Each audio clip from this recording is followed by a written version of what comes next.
السلام عليكم ورحمة الله وبركاته. ازيكم يا بنات؟ عاملين ايه؟ يا رب تكونوا بخير.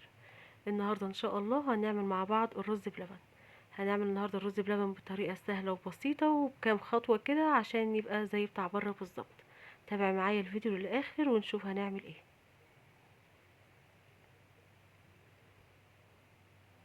يلا بينا نشوف هنعمله ازاي. اول حاجة يا بنات معايا كوباية من الرز، هنحطها كده في قلب المصفى ونروح على الحوض نغسله. الرز يا بنات هنغسله مش هننقعه. تمام. هنا بعد ما غسلت الرز بالشكل ده بنجيب حلة محكمة او الحلة اللي انت هتشتغلي فيها زي ما تحبي. هنضيف الرز في قلب الحلة. الكوباية اللي عايرتي بيها الرز هتعايري بيها المية، يبقى كوباية رز مع كوباية المية. هنضيف المية مع الرز وبعد كده نرفع الحلة دي يا بنات على النار. تمام. المطلوب ان الرز ده يتسلق بالشكل اللي احنا شايفينه ده.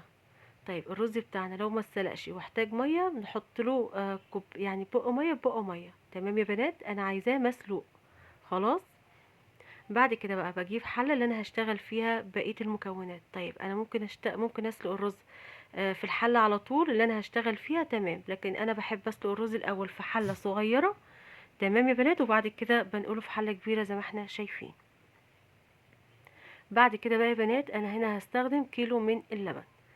كيلو من اللبن، وبعد كده هقولك الاضافات اللي هنحطها ايه. بس دلوقتي هستخدم كيلو من اللبن اضفته الى الرز المسلوق وبعد كده هرفعه على النار. تمام، بالشكل اللي احنا شايفينه ده. هسيب الرز بتاعي مع اللبن 5 دقايق يغلي وبعد كده هطفي عليه زي ما هنشوف دلوقتي. الرز بتاعي هنا بعد 5 دقايق بالظبط يا بنات، بعد كده طفيت عليه. ليه طفيت عليه؟ هقولك لان الرزايه تشرب من اللبن. تمام، وميبقاش فيه اجمل من كده. شايفة هنا الرز بتاعي شرب من اللبن، وهو ده المطلوب يا بنات. تمام. شايفة مفيش اثر للبن خالص. طبعا الرز بتاعنا اتشرب اللبن اللي معانا كله. في المرحلة دي بقى اضفت نص لتر من المية، نص لتر من المية. طيب انا ممكن اضيفه لبن؟ طبعا ممكن، بس انا بحب اضيف للرز بتاعي مية عشان يبقى خفيف. ممكن طبعا انت تعززي الطعم اكتر واكتر وتضيفي لبن. تمام. انا هنا برضو عملت نفس مرحلة اللبن نفس مرحلة المية، طفيت عليه. بعد كده الرز بتاعنا اتشرب تماما. بعد الرز بتاعي ما اتشرب بالشكل اللي احنا شايفينه ده، شايفة هنا كمان بعد اضافة المية حطيت كوباية 350 جرام من السكر، يعني كوباية سكر كبيرة. طبعا السكر ده يا بنات حسب الذوق. معايا كمان باكت من الفانيليا، ومعايا علبة من القشطة. انا ما كانش عندي قشطة موفرة، طبعا اشتريت علبة القشطة دي. بس يستحسن ان انت يكون عندك قشطة بلدي. تمام يا بنات. بعد كده بقى بقلب الرز بتاعي كويس جدا. شايفه سمك الرز بتاعنا عامل ازاي؟ حلو قوي. تمام. معايا معلقتين كبار من النشا. المقدار بتاعي ده يا بنات ثابت عليه. يعني كوبايه الرز بتاخد معايا معلقتين كبار مليانين من النشا، وكمان معايا معلقه كبيره او معلقتين من الكريم شانتيه. معايا بقى هنا نص كوبايه من الميه. انت ممكن تستبدليها برضو باللبن، يعني انت لو عايز تشتغلي باللبن على طول اشتغلي. تمام تمام. انا هنا معايا نص كوبايه من الميه بدوب فيهم معلقتين كبار من النشا ومعلقه كبيره من الكريم شانتيه او ممكن معلقتين. خلاص. وبعد كده بدوبهم كويس جدا جدا، وبعد كده هنضيفهم ان شاء الله على الرز. تمام يا بنات. هنا طبعا هنضيف النشا على الرز لحد ما الرز بتاعي ياخد السمك المناسب. ما تكتريش عن معلقتين النشا. في المرحلة دي بقى نهدي النار خالص على الرز بتاعنا لحد ما يعمل وش سميك كده على وش الرز بتاعنا. هنشوف كل حاجة مع بعض. شايفة الوش اللي انت شايفاه ده؟ هو ده المطلوب. الكشكشة دي هي دي المطلوبة يا بنات. بعد كده بقى نبدأ نجيب الاطباق بتاعتنا ونعبي الرز بتاعنا حسب الرغبة.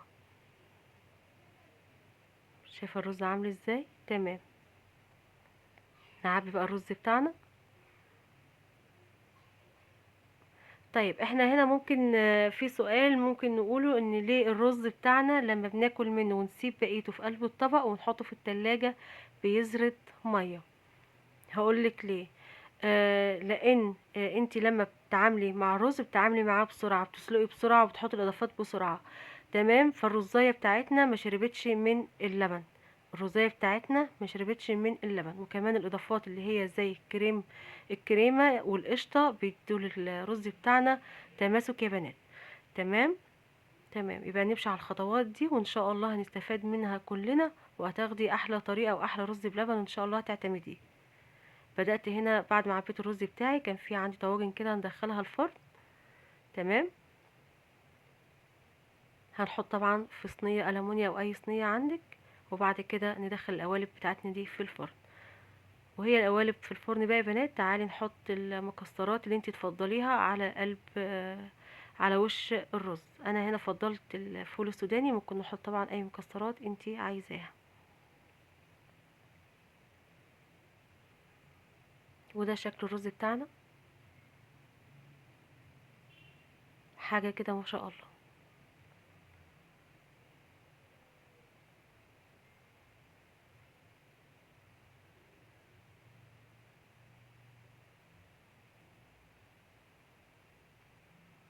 وده كده يا بنات شكل القوالب بتاعتنا بعد ما طلعت من الفرن.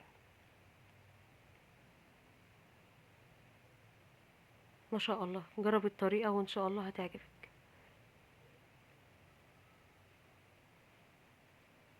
كوباية رز واحدة ادتني كمية حلوة جدا من رز بلبن، وحاجة موفرة في البيت.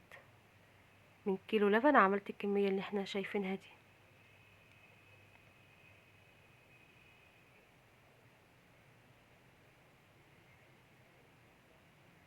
وده شكل الرز بتاعنا يا بنات، حاجة كده في منتهى الجمال.